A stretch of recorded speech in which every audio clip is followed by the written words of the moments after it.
ሩታ ስሟ ቢጠፋም በራሷ ነው በማለት ቀጥቅቻታለሁ እስከሚበቃ ድረስ በማለት ቡዜ መልስ ብሰጥም ግን ሀብሉ ሁለት ደብል ሀብል አድርጋ ስትመጣ አሆ የሆነ ነገር መጠርጠር አለብን፣ የሰው ልጅ አንድ ሀብል ነው የሚያደርገው ስትል ቡዛዬ ምላሽ ሰጠች። የማይክል ጃክሰን እህት ማለት ነው። ስለዚህ ሩታን መክሪያታለሁ፣ በቃ ገስጫታለሁ። ከዚህ በላይ ምንም ላረጋት አልችልም፣ ከማይሆኑ ሰዎች ጋር ራቂ ትላት አርቅም ብላለች።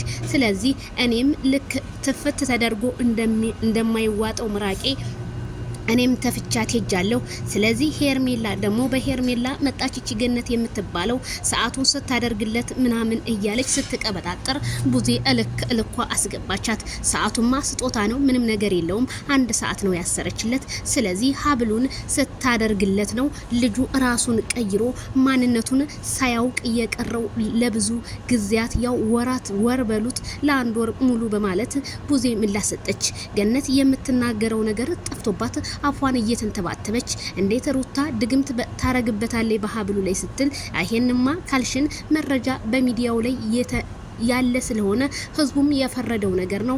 ስለዚህ ወንድ ልጅ ቆረጠ 1 ሀብል ነው ማድረግ ያለበት። ስለዚህ ስለተፋቱ ጥጓን ይዛ ሩታ ብትኖር መልካም ነው ስትል ቡዜም ዛሬ መለሰች። በጣም ደስ የሚል አጥጋቢ ምላሽ ነው። ከዚህ በላይ ግን ምንም ልትላችሁ አትችልም። ቡዜ እንዳንድ ሰው እየወጣች እንደዚህ እየተናገረቻችሁ እናንተ ወንድን መለመን አይሆንባችሁም ወይ? የሩታ ቤተሰቦች ሩታ ሌላ ወንድ አታገባም ወይ? ምክንያቱም በኢትዮጵያ ምድር ውስጥ ወንድ ያለው አብርሃም ብቻ ነው ወይ? ወይስ የተፋታችሁ ሩታ ብቻ ናት ወይ?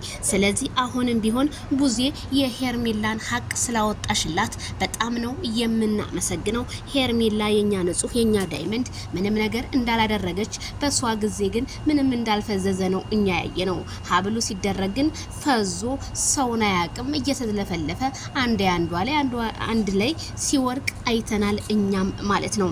የስራችሁን ይስጣችሁ እንጂ መቼም የሰው ልጅ እውነትን አውርቶ መቼ ይሞታል። ወይዘሮ ገነት ግን እኛን ባታናግሪን መልካም ይመስልናል። ቡዜ እናመሰግናለን።